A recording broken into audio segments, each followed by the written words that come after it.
Aujourd'hui, je vous raconte l'histoire de trois amis inséparables, Lina, Tom et Milo. Un jour, en jouant dans la forêt derrière leur village, ils tombent sur une mystérieuse boîte en bois. À l'intérieur, une vieille carte au trésor. Prêts pour une incroyable aventure, ils décident de partir à la recherche du légendaire trésor du château oublié. La carte, toute vieille et déchirée, laisse deviner quelques mots: suivez la rivière d'argent, jusqu'à l'arbre qui brille. Tom, l'œil pétillant, s'exclame que ça doit être ici, dans leur propre forêt. Milo, un peu plus prudent, se demande si le trésor est encore là après tout ce temps. Mais Lina, pleine de courage, tranche: alors allons le chercher.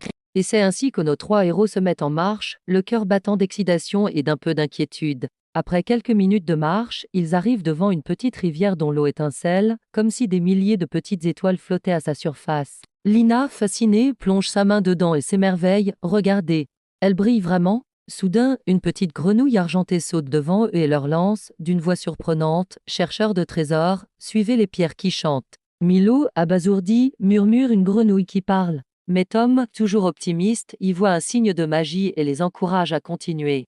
Ils se mettent alors à suivre une série de petites pierres qui émettent un joli son cristallin, un ding joyeux, à chaque pas qu'ils posent dessus. Le sentier sonore les mène finalement devant un arbre gigantesque, dont les feuilles scintillent comme des lucioles, baignant la clairière d'une lumière douce et dorée. Lentement, un visage bienveillant se dessine dans l'écorce du tronc. Bienvenue, jeunes aventuriers, dit l'arbre d'une voix profonde. Pour continuer, vous devez répondre à mon énigme. Je parle sans bouche et j'entends sans oreille. Qui suis-je? Les trois amis réfléchissent intensément. Soudain, Milo s'illumine: c'est un écho. L'arbre sourit. Correct. Vous pouvez passer. Aussitôt, ses racines s'entrelacent pour former l'entrée d'un tunnel mystérieux. À l'intérieur du tunnel, il découvre un monde féerique. Dames, animaux aux ailes colorées volent gracieusement, des fleurs fredonnent des mélodies douces, et des lumières dansent autour d'eux comme des faux follets. Tom est émerveillé: c'est magnifique. Mais Lina, plus méfiante, les avertit que ce sont peut-être des illusions. C'est alors qu'un petit renard au pelage blanc comme neige apparaît. Suivez-moi, vite, leur dit-il d'une petite voix malicieuse. Le château n'est plus très loin. En sortant du tunnel, la forêt s'ouvre sur un spectacle grandiose, un immense château recouvert de lierre et de poussière, qui semble dormir là depuis des siècles. Le petit renard leur murmure: le trésor est à l'intérieur. Mais prenez garde, le château adore jouer des tours. Sans hésiter, les trois amis poussent la lourde porte et entrent dans le château oublié. Ils se retrouvent dans un long couloir où les murs semblent changer de couleur et les portes bouger toutes seules. Milo, curieux, touche une porte qui rétrécit aussitôt jusqu'à devenir minuscule. Tom ne peut s'empêcher de rire: ce château est vivant. Une voix douce résonne alors dans le couloir: seuls les courageux atteindront le trésor. Devant eux, une magnifique porte dorée s'ouvre lentement. La porte donne sur une salle entièrement tapissée de miroirs. Mais leurs reflets sont étranges. Lina se voit avec de magnifiques ailes, Tom porte une armure de chevalier étincelante, et Milo est coiffé d'un grand chapeau de magicien. Un des miroirs s'illumine et une voix leur demande de choisir le reflet qui représente leur vraie force.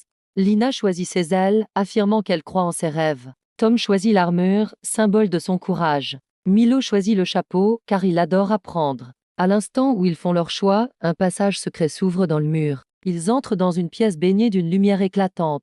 Au centre se trouve un coffre énorme, incrusté de pierres précieuses. Le cœur battant, Tom l'ouvre doucement.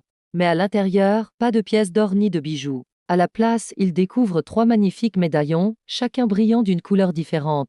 Une voix résonne alors dans la pièce: le vrai trésor n'est pas l'or, c'est votre amitié, votre courage et votre cœur pur. Ces médaillons vous donneront de la force dans vos aventures futures. Les amis se regardent, les yeux pleins d'étoiles, comprenant la valeur de leur découverte. En quittant le château, leurs médaillons au cou, la grenouille argentée, le renard blanc et même la rivière brillante réapparaissent pour les saluer et les féliciter. Lina, émue, dit qu'elle n'oubliera jamais ce voyage. Tom ajoute que le trésor le plus précieux, finalement, c'est eux trois. Et Milo conclut en riant sur toutes les surprises incroyables qu'ils ont vécues. Les trois amis étaient revenus transformés. Ils n'avaient pas trouvé de pièces d'or, mais quelque chose de bien plus précieux: la certitude que l'amitié, la confiance et le courage ouvrent toutes les portes, même celles d'un château oublié.